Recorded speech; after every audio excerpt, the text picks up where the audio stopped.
My name is Joshua Chung, and I am a cardiac surgeon at Loma Linda University Health. I am honored to represent my colleagues Dr. Dominic Emerson and Dr. Dominic Megna from Cedars-Sinai Medical Center, and Dr. Francisco Arabia from Banner University Medical Group in discussing the total artificial heart and the surgical technique in patients with normal cardiac anatomy. These are our disclosures. Heart failure is a serious and growing problem affecting 6.2 million American adults from 2013 to 2016. Approximately 500,000 new cases of heart failure is diagnosed every year. From 2012 to 2030, there is an expected 46% increase in heart failure prevalence in the United States. And today, it is the leading cause of hospitalizations in the United States and Europe. Heart failure is synonymous with poor prognosis. Even though medical therapy has improved survival after diagnosis, the death rate remains high. In the 2019 update in Circulation regarding heart disease and stroke statistics, 50% of patients die within 5 years of diagnosis of heart failure. Moreover, 22% of patients hospitalized for heart failure die within 1 year of hospital discharge. Heart transplant remains the gold standard for definitive therapy of eligible patients with end-stage heart failure. However, there is a significant shortage of donor hearts worldwide. In the United States, about 3,500 people are on the waiting list on any given day. And every year, only approximately 3,200 heart transplants are performed here in the United States. 10% of all patients on the waiting list die waiting for a donor heart to become available. The advent of durable mechanical devices has provided an additional option for these patients, as they can be implanted for the purpose of bridging a patient to transplantation or be used for destination therapy purposes. The rematch trial demonstrated the value of left ventricular assist devices with significant improvement of survival when comparing patients who received LVAD therapy versus those who received optimal medical therapy. The Intrepid trial further confirmed this finding with a superior survival rate when comparing the LVAD cohort versus the medical therapy cohort. Patients with LVADs were living longer and having better quality of life. And since these trials, we have seen a significant usage of LVAD support in the United States, to the point now in 2016 that 50% of all transplanted patients had a previous LVAD implanted for bridging to transplantation purposes. However, despite generally favorable outcomes with univentricular support, in a subset of patients with biventricular heart failure, an isolated LVAD alone is insufficient. Multiple studies have confirmed these findings and have found one final conclusion. Right ventricular failure does exist, and it leads to significant morbidity and mortality if not properly addressed. Predicting the risk factors for right ventricular failure, however, is very complex. Syncardia developed the only FDA-approved artificial heart known as the total artificial heart, or TAH. It is a pneumatically driven system that enables pulsatility in a patient. It is used for orthotopic replacement of the native ventricles and 4 valves. It is available in 2 sizes, 70 cc and 50 cc. The 70 cc has a maximum stroke volume of 70 milliliters and is capable of generating a cardiac output of up to 9.5 liters per minute. The 50 cc has a maximum stroke volume of 50 milliliters and is capable of generating a flow rate of up to 7.5 liters per minute. Anatomic considerations do exist, as the 70 cc ventricle requires at least a 10 centimeter distance from the T10 vertebral body to the border of the sternum. The 50 cc requires at least a distance of 8 centimeters. And when implanted, each independent artificial ventricle functions to take place of the previous diseased native heart as depicted in this slide. The TH is connected to the C2 external driver at the initial implantation until the patient is clinically stable. Using either external or compressor-generated air, the C2 driver provides pneumatic pulsatile pressure for the patient. The driver also supplies independent, adjustable vacuum and pressure to the left and right ventricles. This allows performance to be tailored to each patient's needs. Thereafter, the patient can then be switched to the freedom driver, a smaller, lighter pneumatic pump for the TH, which allows increased mobility and the ability to be discharged home. The TH should be considered for patients with end-stage restricted cardiomyopathy, irreversible biventricular failure, allograft failure, rejection or heart transplant vasculopathy, massive myocardial infarction, or refractory ventricular tachycardia. Contraindications include patients with small chest cavity size, chronic cardiac cachexia, chronic failure of end organs incompatible with recovery, high risk of intracranial hemorrhage, patients who cannot be anticoagulated, and patients who are ineligible for heart transplantation. I will now discuss the surgical steps for implantation of the total artificial heart in a patient with normal cardiac anatomy. The operation to implant a TH begins with a standard median sternotomy. Visualization of the cardiac function is done on the table and via TEE to confirm the need for TH implantation. Two small incisions approximately 2 inches below the costal margin along the left mid-clavicular line are made for the two driveline cannulas. The cannulas are then tunneled with the assistance of a cut 36 French chest tube. Care is taken to introduce the driveline in an angle towards the left pleural space to allow the ventricles to sit properly within the mediastinum. Minimal mediastinal dissection is performed in order to maintain planes for dissection for the future transplant.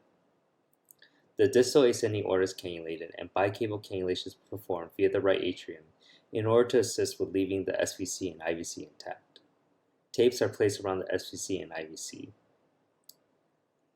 After adequate ACT is achieved, patient is initiated on cardiopulmonary bypass and the aorta is cross-clamped and the patient is cooled to 34 degrees Celsius.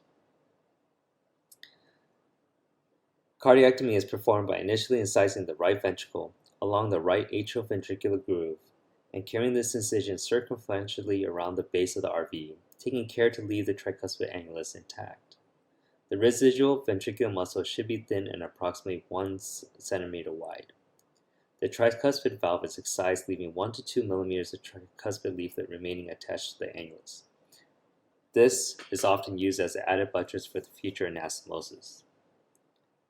The left ventricle is then similarly trimmed to just above the mitral annulus, again taking care to leave the mitral annulus intact. The mitral valve is also resected to the same level. The aorta and pulmonary artery are then transected just above the aortic and pulmonic valves respectively, ensuring adequate remaining aorta and pulmonary artery for the transplant to follow. The coronary sinus is then identified and oversewn. The atrial septum should be carefully inspected for an atrial septal defect and closed if present. The quick connects are then prepared by cutting the cuff circumferentially, leaving a small rim approximately 5 millimeters in width. Using a 3/0 Prolene with an MH needle, the quick connects are then anastomosed to the respective AV valve annuluses in a running fashion. 2 U-stitches at the 3 o'clock and 9 o'clock position allows the surgeon to stabilize the quick connect within the ventricle. Additionally, a lone star retractor may also facilitate implantation by stabilizing and elevating the heart. Care is taken while sewing in the quick connect to ensure that the suture passes through the cuff only and includes the annulus on the atrial side. Reinforcement stitches are then placed as needed. The left ventricle quick connect anastomosis is performed first. This is followed by the right ventricle anastomosis.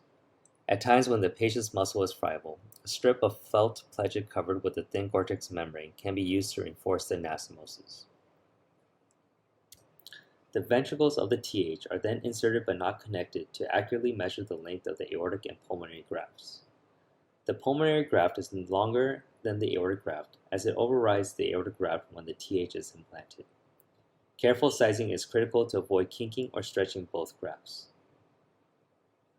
Once both anastomoses are then completed, the ventricles and outflow graft anastomoses are then leak tested with diluted methylene blue. When testing the left ventricle, manual compression of the pulmonary veins are performed with the surgeon's hands. Additionally, a vascular clamp is placed on the pulmonary artery distal to the anastomosis to assess for leaks. Reinforcement sutures are then placed as necessary. A 0.1 mm Gore-Tex membrane is then placed to the level of the left pulmonary veins. The left ventricle is then inserted first. Prior to completing the aortic connection, the left ventricle is allowed to fill up with blood, and irrigation is placed within the ventricle to evacuate as much air as possible. The right ventricle is then inserted and positioned. Snares are then released and the right ventricle is filled with blood as the pulmonic connection is performed. The total artificial heart is then connected to the C2 driver and the aortic cross clamp is removed. Aggressive de-airing from a root vent in the ascending aorta is essential during this period, and TEE is used to watch for air in the aorta. The total artificial heart is then initiated with single manual beats to de-air. After adequate de-airing is performed, the TH is started at a rate of 60, then the TH support is increased as the patient is weaned off bypass. Post-bypass normal parameters are rate between 120 to 135, left pressure between 180 to 200, right pressure between 80 to 100, and vacuum between 10 to 15, equal on both sides. After implantation of the total artificial heart, careful evaluation of the pulmonary veins should be performed. Velocities are inspected with TEE to ensure unobstructed return to the left atrium. The IVC is also inspected to rule out compression from the ventricles. In addition to evaluating after device initiation, these structures should be evaluated at closure as well. Due to the significantly decompensated state of these patients, coagulopathy is often a concern, and the chest is routinely left open for 1 day. At the time of final closure, several maneuvers are performed to ensure ease of re-entry at the time of transplant. Gore-Tex membrane is placed along the right ventricle and atrium to the right pulmonary veins. Silastic blue bands are placed around the aortic anastomosis and pulmonary anastomosis, as well as the IVC and sometimes the SVC. These bands help facilitate identification and isolation of these structures at the time of the subsequent heart transplantation. The sternum is then closed with sternal wires with a thin silastic membrane between the wires and the sternum to facilitate the redo sternotomy. If the AP diameter of the chest is small, the left pleural space can be opened and the device rotated down and laterally towards the left pleura to help facilitate chest closure. The surgeon should, however, be cognizant of the left pleural veins in this approach, as they may be torus, impeding blood return. Often, a large tagging suture can be placed to the chest wall to fix the ventricles in place if this maneuver is necessary. If the mediastinal space is large, saline implants or tissue expanders can be placed to preserve the mediastinal space, as contracture of the pericardium can often occur otherwise. Copeland et al. First described their experience of a cohort of patients that received the total artificial heart with the intent to bridge to transplantation. In their study, 81 patients underwent implantation of the TAH. Of those, 79% had survival to transplantation, and there was an overall 1-year survival after TH implantation of 70%. Recently, Arabia et al. Reported on the INTERMACS registry outcomes of total artificial heart implantation from 2006 to 2017. Overall, survival to transplantation was less at 52.8%.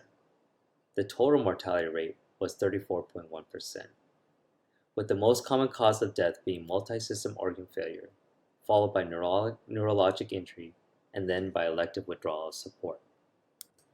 Risk factors for death included older age, as depicted by this Kaplan-Meier curve. Patients less than 40 years of age had the best survival rate. Those greater than 60 years had the worst. This study also demonstrated that center volume was also critical in the outcomes of patients who underwent total artificial heart implantation.